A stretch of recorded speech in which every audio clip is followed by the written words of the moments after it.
Salviamo le mimose di via Cappuccina, parte anche quest'anno la 3 giorni H24 di vigilanza dei due alberi di Mestre contro furti e scempi degli stessi. Anche quest'anno a vigilare per tutta la notte due alberi di mimosa di via Cappuccina, uno all'angolo con via Fusinato e l'altro poco più avanti con via Gozzi, all'altezza della sede della polizia locale, le guardie giurate. Abbiamo fatto una colletta e ci costa un po' di soldi, però lo facciamo volentieri.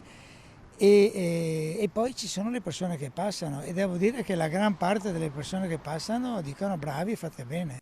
Iniziativa di Amico Albero ed Ecoistituto del Veneto, giunta al 10° anno e fortemente voluta contro i ladri di mimose che poi gli stessi rivendono in sacchetti ai mercati e nelle piazze.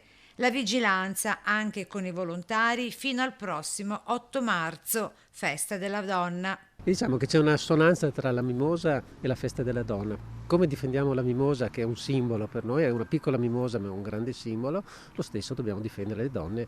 Per partecipare alle iniziative in qualità di volontari basta chiamare Martina al 349 32 75 006 o inviare una mail a info@amicoalbero.it.